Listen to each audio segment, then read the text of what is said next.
अस्सलामुअलैकुम everyone, welcome to my channel. आज हम स्टार्ट कर रहे हैं first year exercise number 1.1 question number 2। अब देखें, बेसिकली हमारे पास क्वेश्चन नंबर 2 है क्या, for what value of n. Sir आपको एन की क्या वैल्यू मिले जिससे आयोटा एक्सपोनेंट एन किसके इक्वल हो जाए भाई, इक्वल टू 1 आपको मिले, आयोटा मिले, -1 मिले और माइनस आयोटा मिले। और आपके पास एन की रेंज क्या है भाई, -1 से आपके पास जो एन है वो ग्रेटर है और इक्वल है 1 के, और एन क्या है, लेस है और इक्वल है किसके, 4 के। यानी कि बेसिकली जो एन है उसकी रेंज क्या है, 1 से लेके 4 तक। बेसिकली एन आप क्या पुट कर सकते हैं, 1 से लेके 4 तक पुट कर सकते हैं। और आपको बताना है कि एन की वैल्यू में क्या रखूं जिससे मुझे 1 मिले, जिससे मुझे आयोटा मिले, जिससे मुझे -1 मिले और जिससे मुझे माइनस आयोटा मिले। अब मेरी क्या कोशिश होगी, मेरी कोशिश ये होगी कि मैं इसको आसान तरीन मेथड पे आपको करवा दूं। ठीक है भाई, किस मेथड पे करवा दूं, आसान तरीन मेथड पे। अब क्या है भाई, कंडीशन ये है कि मेरे पास क्वेश्चन है आयोटा एक्सपोनेंट एन।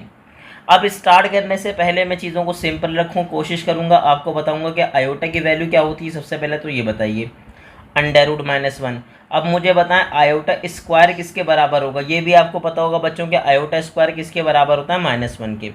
ये बेसिक नॉलेज थी, अदरवाइज इसके अलावा आपको कुछ भी रिक्वायर्ड नहीं है। अब आपने क्या कहा, सर आयोटा की पावर क्या है मेरे पास, बोलिए। उसने कहा सर आयोटा की पावर है n, और मुझे बेसिकली n ही रिक्वायर्ड है। क्या रिक्वायर्ड है, n ही रिक्वायर्ड है। तो हमने कहा चलें स्टार्ट करते हैं भाई। हमने क्या कहा, हमने कहा 1 बाय 1 स्टार्ट करेंगे। पहले हम पावर 1 मेंशन करेंगे, फिर पावर 2 मेंशन करेंगे, फिर पावर 3 मेंशन करेंगे और लास्ट में पावर मेंशन कर देंगे 4। इससे क्या होगा, इससे हमें आयोटा की सारी वैल्यूज़ मिल जाएंगी। ठीक है भाई, तो चलिए स्टार्ट करते हैं भाई। ये हमने लाइन ड्रॉ कर दी ताकि वैल्यूज़ कंजस्टेड ना हो। सर हम पहली कंडीशन में क्या कर रहे हैं, पुट कर रहे हैं आयोटा n की जगह पे 1। तो n की जगह पे अगर मैं 1 पुट करूंगा तो मुझे बताएं आयोटा की पावर क्या हो जाएगी, 1, और मुझे क्या मिलेगा, मुझे मिल जाएगा आयोटा।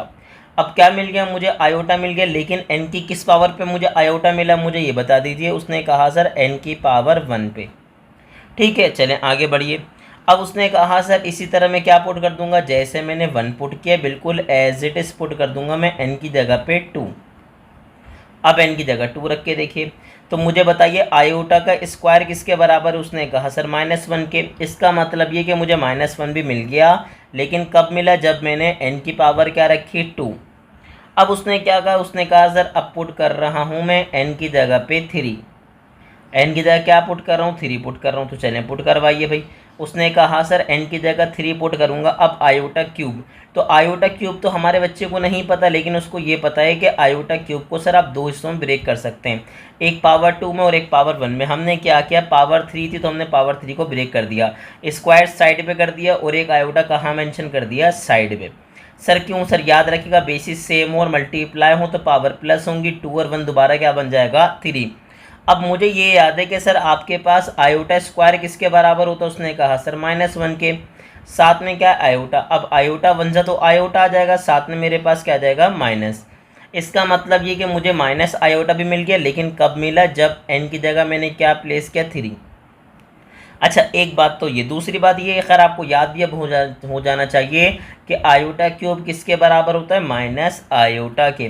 अब उसने कहा सर मैं अब क्या पुट कर रहा हूँ, तो हमने कहा अब हम पुट कर रहे हैं n की जगह पे 4। ठीक है, तो n की प्लेस पे क्या मेंशन कर देंगे, 4। तो हमारे पास क्या कंडीशन बन जाएगी। उसने कहा सर पावर 4 की कंडीशन मुझे याद नहीं है, लेकिन स्क्वायर याद है मुझे कि आयोटा स्क्वायर किसके बराबर होता है। उसने कहा सर -1 के, तो मैंने एक स्क्वायर अंदर रखा, एक स्क्वायर बाहर रखा, क्योंकि जब भी जैसे ही ब्रैकेट रिमूव करूँगा पावर मल्टीप्लाई होंगी, तो 2 2 जा मुझे क्या मिल जाएगा, 4। यानी कि मुझे वैल्यू मिलेगी आयोटा एक्सपोनेंट 4 की। लेकिन अब मुझे आयोटा स्क्वायर की बेसिकली वैल्यू याद है कि सर वो किसके बराबर होता है, -1 के। तो -1 का स्क्वायर करूँगा तो मुझे क्या मिल जाएगा भाई, 1। और मुझे 1 कब मिला, जब सर मैंने n की जगह प्लेस किया 4।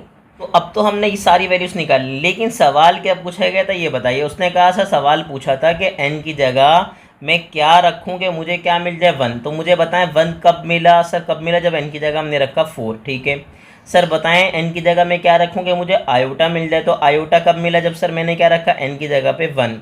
-1 कब मिला, सर -1 तब मिला जब मैंने n की जगह क्या प्लेस किया, 2।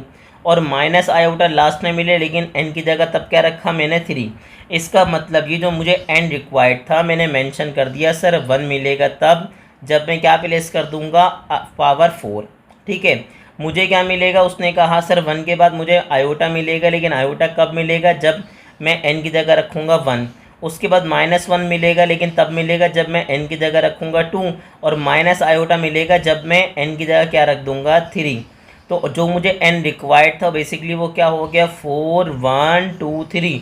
आप 1 2 3 4 नहीं लिख सकते, याद रखिएगा जो वैल्यू उसने पहले पूछी थी उसकी पावर आपको पहले मेंशन करनी है, जो उसने सेकंड में पूछी थी उसकी सेकंड पे, थर्ड वाले की थर्ड पे और फोर्थ वाले की फोर्थ पे।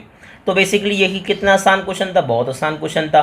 तो ऐसे ही इन्फॉर्मेटिव वीडियोस देखने के लिए हमारे चैनल को लाइक करें, सब्सक्राइब करें और शेयर करना तो बिल्कुल मत भूलिएगा।